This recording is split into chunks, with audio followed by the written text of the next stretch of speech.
ஆவிக்குரிய நுண்ணாய்வு இயேசுவை தேடி என்ற நிகழ்ச்சிக்கு உங்களை வரவேற்கிறோம்.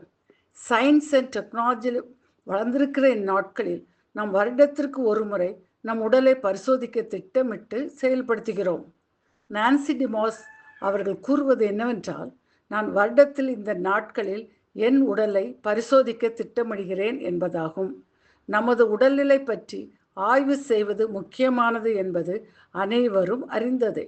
ஆனால் நீங்கள் எப்போதாவது ஆவிக்குரிய பரிசோதனை செய்திருக்கிறீர்களா? ஒரு புதிய ஆண்டின் தொடக்கத்தில் நான் கவனமாக சிந்தித்து அடுத்து என்ன செய்வது என முடிவெடுப்பது எனக்கு உதவியாக இருக்கிறது. தேவனுடன் சேர்ந்து நடக்கக்கூடிய என் வாழ்க்கையில் நான் எந்த நிலையில் இருக்கிறேன் என என்னிடமே கேட்பதுண்டு. என்னுடைய வாழ்க்கையில் எனக்கு மறைக்கப்பட்ட அல்லது அறியாத காரியங்கள் ஏதேனும் உண்டா? எங்கெல்லாம் எனக்கு வளர்ச்சி மற்றும் முன்னேற்றம் தேவை என எனக்கு நன்கு தெரிந்தவர்களிடம் கூட நான் கேட்டிருக்கிறேன். ஒரு ஆண்டிற்கான ஆவிக்குரிய இலக்கை அபிவிருத்தி செய்ய தொடர்ந்து செயல்படாமல் நிறுத்தி கடவுளிடம் எனக்கு உதவி செய்ய கேட்பது எனக்கு உதவியாக இருப்பதை காண்கிறேன்.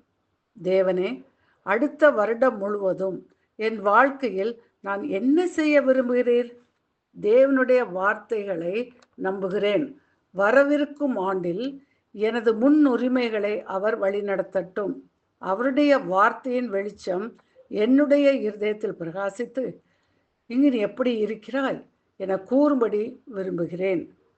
நாம் ஒரு புதிய ஆண்டின் தொடக்கத்தை நெருங்குகிறோம். ஆவிக்குரிய நுண்ணாய்வுக்கான நேரம் இதுவல்லவா?